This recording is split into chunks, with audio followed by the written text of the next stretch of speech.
سورة الفاتحة. أعوذ بالله من الشيطان الرجيم. بسم الله الرحمن الرحيم. الحمد لله رب العالمين. الرحمن الرحيم. مالك يوم الدين. إياك نعبد وإياك نستعين. اهدنا الصراط المستقيم. صراط الذين أنعمت عليهم غير المغضوب عليهم ولا الضالين. آمین. تو یہ تو ہم نے نورانی قاعدے میں بھی اس کی چند آیتیں آئی تھی، تو میں نے وہاں پر آپ کو بتایا تھا کہ کہاں پر کیا کرنا ہے. تو یہاں پر دیکھیے ہم اب بعض جگہ غلطی کرتے ہیں، الحمد پڑھتے ہیں، حمزہ لام زبر ہوتا ہے ال، یہاں پر قلقلہ نہیں ہوگا. الحمد بے خیالی میں پڑھ لیتے ہیں، جلدی جلدی میں. کیسا پڑھتے ہیں؟ الحمد للہ. الحمد نہیں ہے، لام کے اوپر زبر نہیں ہے بلکہ جزم ہے. تو کس طرح سے پڑھیں گے؟ الحمد. ہر ایک حرف، ہر ایک حرکت ایک دم صاف طریقے سے ظاہر ہونی چاہیے قرآن پاک پڑھنے کے وقت. اگر ہم بے خیالی میں یوں ہی پڑھ لیں گے تو اس کا جتنا ثواب ملنا ہے اتنا ثواب تو ملے گا نہیں، بلکہ غلط پڑھنے پر ہمیں الٹا گناہ بھی ہو سکتا ہے. اسی لیے زور کیوں دیا گیا ہے تجوید کے پڑھنے میں کہ زیادہ سے زیادہ اس کو اچھے سے اچھا پڑھنا سیکھیں. اب اتنا لائٹ لے کے بیٹھ جاتے ہیں قرآن پاک کے پڑھنے میں کہ اب پڑھتے ہیں تو ایک ساتھ 2 3 4 پارے مکمل ہو جاتے ہیں، لیکن تجوید کا کوئی نام و نشان ہی نہیں ہوتا. اور جہاں پر وقف کرنا ہے وہاں پر تو کچھ بھی نہیں، اور مخارج بھی بالکل صحیح سے ادا نہیں کرتے. تو اگر اس طرح سے ہم پڑھیں گے تو ہم ثواب کے نہیں بلکہ گناہ کے مستحق ہوں گے. تو یہ اچھے سے سمجھ لینا چاہیے کہ قرآن پاک کو بالکل اس طرح سے پڑھنا ہے جس طرح سے اس کو پڑھنے کا حق ہے، یعنی جس طرح سے اس کو پڑھنا چاہیے، جس طرح سے پڑھنا ہمارے اوپر ضروری ہے سیکھنا، اس کا جس طرح سے پڑھنا ضروری ہے اس طرح سے اگر ہم پڑھیں گے تو ہر ایک حرف پر ہمیں 30 نیکیاں ہمارے ذمے لکھی جائے گی. تو دیکھیے یہاں پر الحمد نہیں پڑھیں گے بلکہ الحمد. ہا بڑی ہا ہے، اسی لیے ہم ہا کی آواز نکالیں گے الحمد، اور جلدی سے ادا کرنا ہے، کھینچ کے نہیں پڑھنا ہے. الحمد کھینچ رہے، پھر یہاں پہ سوچ کے اب آگے کا کیا حرف ہے یہ سوچ کے پڑھیں گے تو یہ پیش زبر زیر پیش کو بالکل بھی نہیں کھینچیں گے، جلد سے جلد ہم ادا کریں گے. تو الحمد للہ رب العالمین.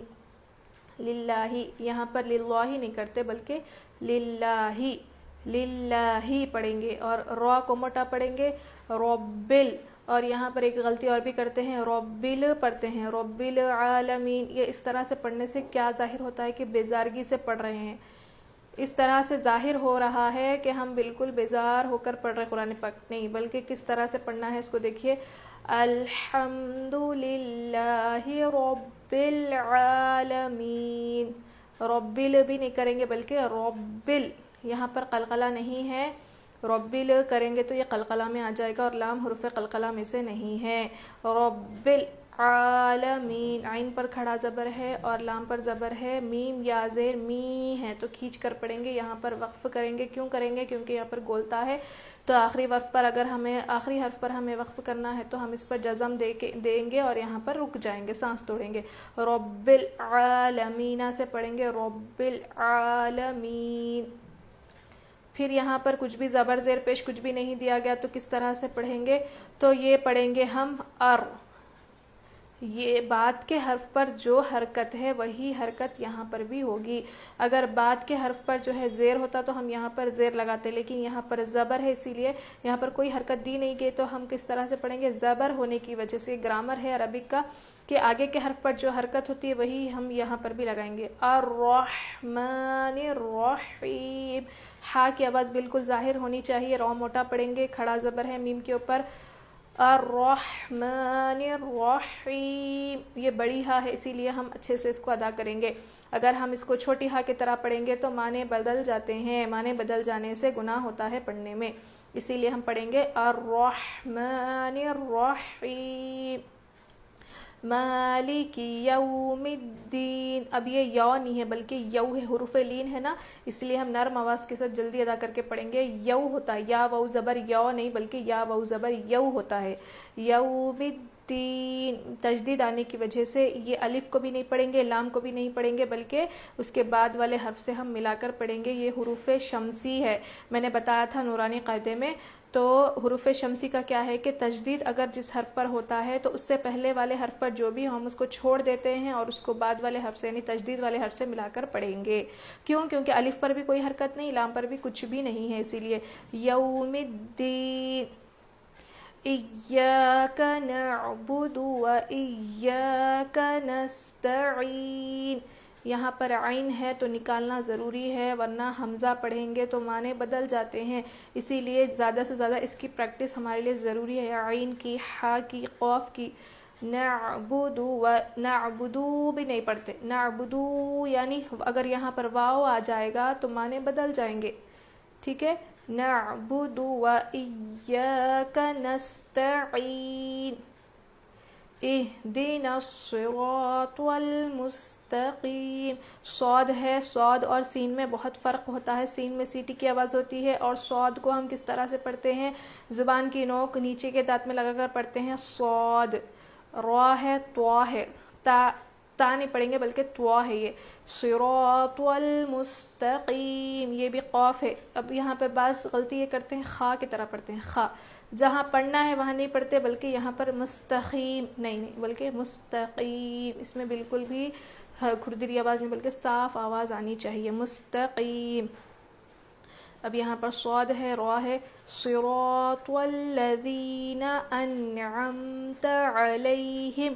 دیکھیے یہاں پر ذال ہلکا پڑھیں گے، ذال ہلکا پڑھتے ہیں. صراط الذین، لذینہ پڑھیں گے تو معنی بدل جاتے ہیں. ذال نہیں ہے بلکہ زا نہیں ہے بلکہ ذال ہے اور ذال کو ہلکا پڑھتے ہیں.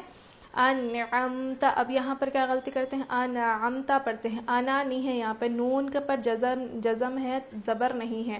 انعمت علیہم. صاف آواز آنی چاہیے اور یہ صاف آواز اس وقت آئے گی جب ہم زیادہ سے زیادہ اس کی پریکٹس کریں گے. انعمت علیہم غیر المغضوب. اب یہاں پر کیا غلطی کرتے ہیں، رل پڑھتے ہیں. رل نہیں ہے بلکہ یہ رل ہے. غیر صاف آواز. غیر المغضوب. ضاد موٹا پڑھتے ہیں، ضاد. غیر المغضوب علیہم ولا الضالین. اب یہاں پر غلطی کیا کرتے ہیں، ولا الضالین اس طرح سے نہیں، غلط ہے یہ. یہاں پر لام پہ تشدید ہے تو یہاں پر ہم تھوڑا وزن روکیں گے، یعنی ضالین. ضالین لام پر تھوڑا وزن روکیں گے. ضالین ضالین نہیں ہے وہ بلکہ لام پر بھی تشدید آنے کی وجہ سے یہاں پر ہم تھوڑا وزن روکیں گے. تو ایک یہ ہو گیا سورہ فاتحہ. ٹھیک ہے، تو سورہ فاتحہ کے بارے میں اس کی جو خصوصیات ہے وہ کیا ہے. تو سورہ فاتحہ کی جو خصوصیات ہے اس کا شان نزول ہے، میں انشاءاللہ جو ہے اگلے ویڈیو میں بتاؤں گی. اس ویڈیو میں نے صرف اور صرف سورہ فاتحہ کو تجوید کے ساتھ، ناظرہ میں اور قرأت کے ساتھ کس طرح سے پڑھتے ہیں یہ میں نے بتایا.